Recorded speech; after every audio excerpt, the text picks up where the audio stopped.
आणि यानंतरची बातमी मालेगावातून आहे। मंत्री दादा भुसे न्यायालयामध्ये हजर झालेत। संजय राऊतांनी शेतकऱ्यांची माफी मागितली तर खटला मागे घेऊ असं दादा भुसे म्हणालेत। 178 कोटी रुपयांचा शेअर्स घोटाळा प्रकरण आहे। संजय राऊतांनी या संदर्भातले आरोप केलेले होते। खासदार संजय राऊत आज मालेगाव न्यायालयामध्ये हजर राहणार आहेत। ठाकरेंच्या शिवसेनेचे खासदार संजय राऊत आज मालेगाव न्यायालयामध्ये उपस्थित राहतील। मंत्री दादा भुसे यांनी गिरणा सहकारी साखर कारखान्यात 178 कोटी रुपयांचा शेअर्स घोटाळा केल्याचा बदनामीकारक मजकूर सामनामध्ये प्रसिद्ध केला होता आणि या प्रकरणी मंत्री दादा भुसे यांनी खासदार संजय राऊतांवरती मालेगाव न्यायालयात अब्रू नुकसानीचा खटला दाखल केला होता। न्यायालयामध्ये हजर न राहिल्याने यापूर्वी संजय राऊतांना 12,000 रुपयांचा दंड ठोठावण्यात आला होता। आज समझोता होणार आहे म्हणे,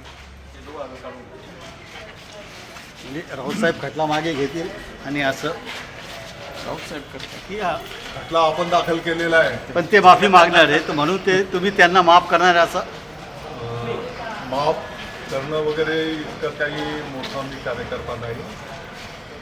त्यांनी मालेगावच्या शेतकऱ्यांची, मालेगावच्या जनतेची या विषयामध्ये आमचे सभासद बांधव आहेत, त्यांची जर त्यांनी माफी मागितली हे बुम लावू ना तर या संदर्भातला विचार करू।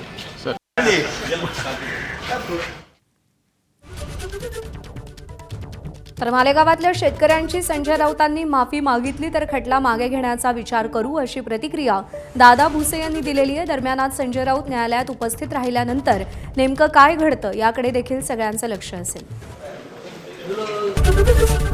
एबीपी माझा, उघडा डोळे बघा नीट।